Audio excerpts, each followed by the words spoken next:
প্রিয় শিক্ষার্থী, শ্রেণীব্যাপ্তিক গণসংখ্যা দেওয়া থাকলে এবং প্রচুরক নির্ণয় করতে বললে আমাকে প্রথমেই প্রচুরক নির্ণয়ের সূত্রটা জানতে হবে। প্রচুরক সমান এল plus F1 divided F1 plus F2 গুণন সি।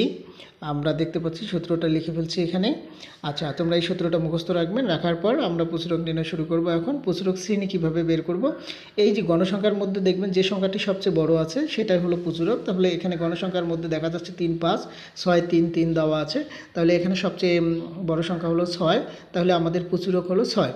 তাহলে আমরা প্রচুরক 6 পেলাম। ওই প্রচুরকের যেটা পাবো তার পূর্বে একদমে যেটা উপরে আছে ওর সোজা এটা হলো প্রচুরক শ্রেণী। তাহলে আমরা প্রচুরক শ্রেণী লিখে ফেলবো 30 থেকে 40। এখন এই 30 থেকে 40-এর মধ্যে এই প্রচুরক শ্রেণীর মধ্যে সবচেয়ে ছোট হলো হলো মানে নিম্ন শ্রেণীসীমা হলো 30। তাহলে এল এর মান হবে 30। আমরা লিখব এল সমান সমান 30। এই দুটার মধ্যে যেটা সবচেয়ে ছোট সেটা হলো এল এর মান। আমরা F1 কীভাবে বের করব? যেটা প্রচুরক ধরবো তার পূর্বেরটা বিয়োগ করব। তাহলে প্রচুরক 6, তার পূর্বেরটা বিয়োগ করলে 5। তাহলে 6 থেকে 5 বাদ দিলে আমরা F1 এর মান পাবো। তাহলে F1 এর মান কীভাবে পাবো? যেটা প্রচুরক পাবো তার পূর্বেরটা বিয়োগ করব। তাহলে 6 বিয়োগ 5। তাহলে আমি মান পাইলাম 1। F1 এর মান 1। F2 কীভাবে বের করব?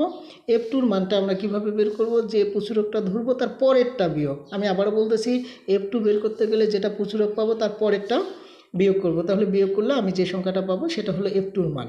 আর সি মানে হলো, আমরা জানি শ্রেণী ব্যবধান এখানে 10 করে দেওয়া আছে, ক্লাস ইন্টারভেল, অর্থাৎ শ্রেণী ব্যবধান 10। এখন আমি মানগুলো বসাবো, একটু মনোযোগ দিয়ে দেখেন। এল এর মান হলো 30, আমি 30 পাইছি, 30 লিখবো। F1 এর মান কত এখানে আছে? 1, আমি F1 এর জায়গায় 1 লিখবো। F1 এর মান 1 আছে লিখবো। F2-র মান 3 পাইছি লিখবো। আর শ্রেণী ব্যবধান 10 আছে, 10 লিখবো। এখন আমি এগুলো যোগ করে নেব। 1, 3 আর 1 4 আমি লিখলাম, গুণন 10। এটাকে ভাগ করলে আমি পাই 0.25। 1কে 4 দ্বারা ভাগ করলে 0.25 পাই। গুণন কি আছে? 10। আমি কি লিখব? 10। এটা গুণ করলে আমি পাই 2.5, আর 30-এর সাথে যোগ করলে হয় 32.5। এটা হলো প্রচুরক